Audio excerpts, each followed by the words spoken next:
Thalo was born with scales covering his chest and fins that peeked from his shoulders, a secret hidden beneath his worn clothes. His father was a fisherman who had once saved a mermaid's life, gaining her gratitude and, unknowingly, a curse.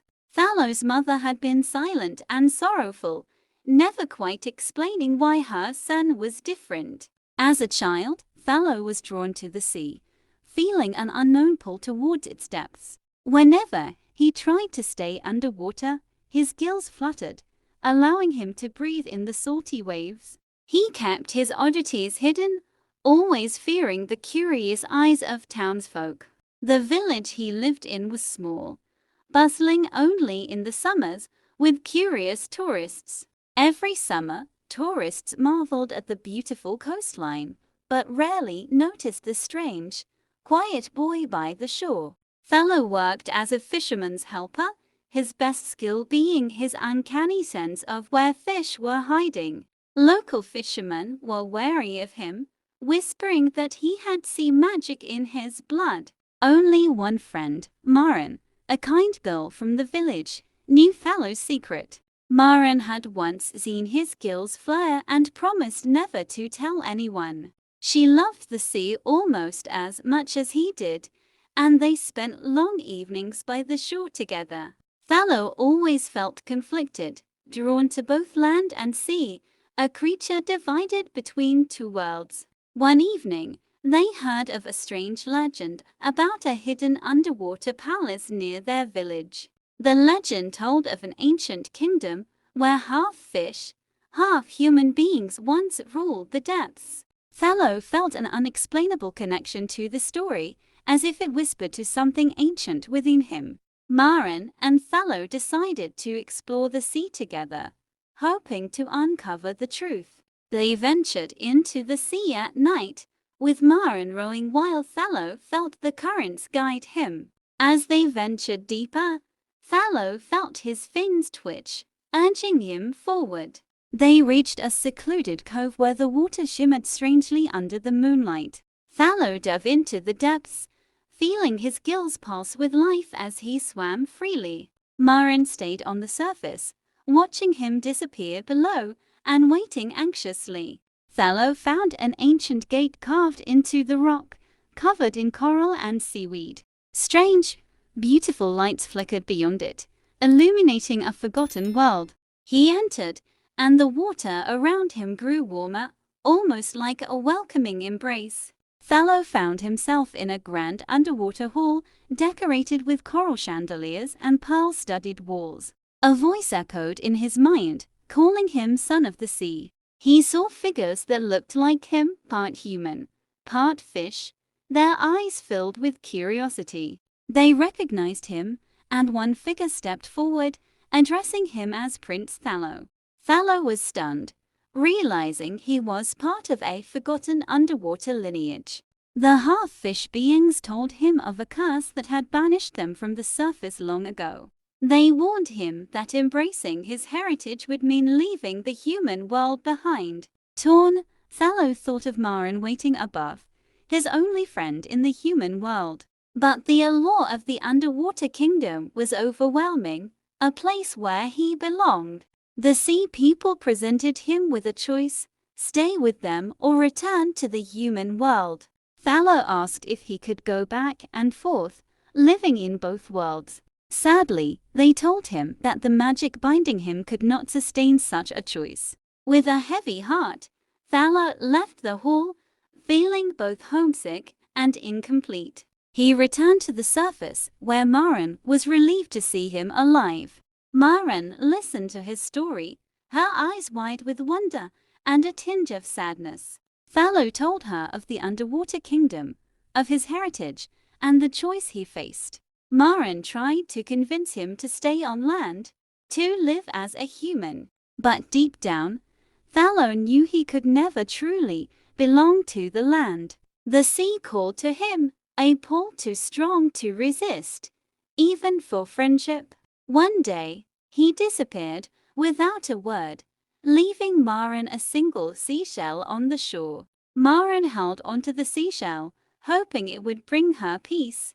The villagers whispered about his disappearance, some claiming he had drowned. Others spoke of him as a spirit of the sea, a legend in the making. Maren went to the shore every day, watching the waves with a quiet hope.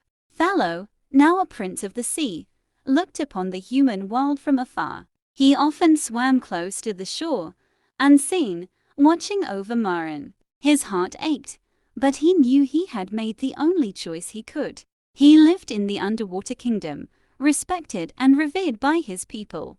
But no amount of reverence filled the emptiness of losing his only friend. Thalo became a tragic figure, a man bound to both worlds, belonging to neither. His kingdom flourished, but his spirit remained divided. Tales of the half-fish man spread among tourists, who visited the shore hoping for a glimpse. They found only the remnants of man's shell collection, each shell holding a story. Maren grew older, her memories of Thalo never fading.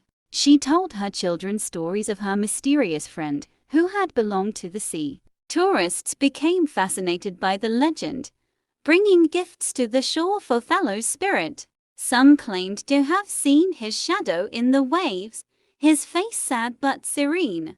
Maren would sometimes swear she heard him calling her from the ocean depths. She became known as the Watcher of the Sea, respected for her connection to the mystery. The villagers built a small shrine by the shore, honoring the half-fish man. Maren grew frail, her hair gray, but her love for Thalo never waned. One night, under a full moon, she ventured to the shore one last time.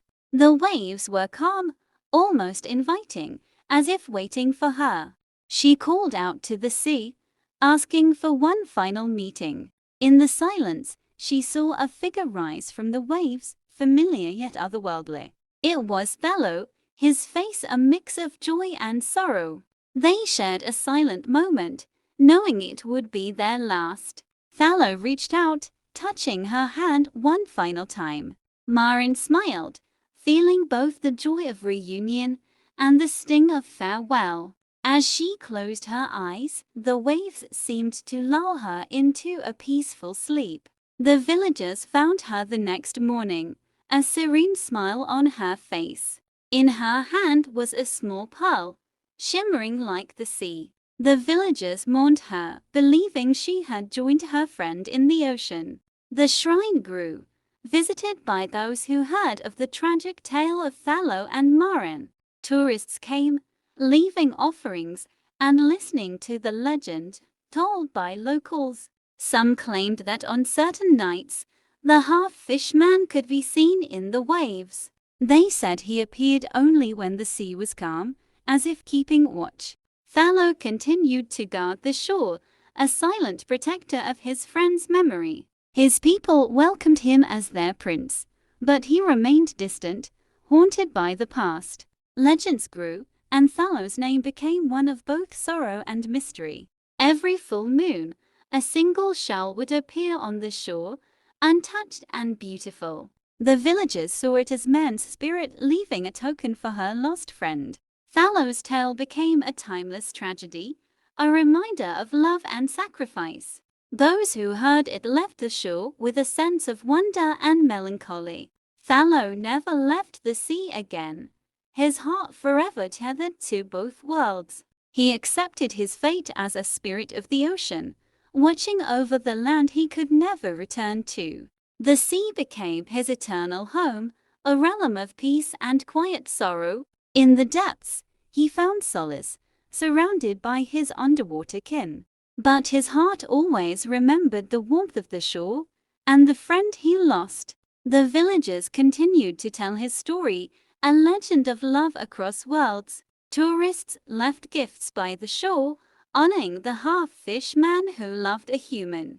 Thalo's spirit became part of the sea, a guardian of the shore and a memory of loss. He was the prince of the sea, bound by a love that defied worlds, and forever he remained the lonely half-fish man who loved and lost.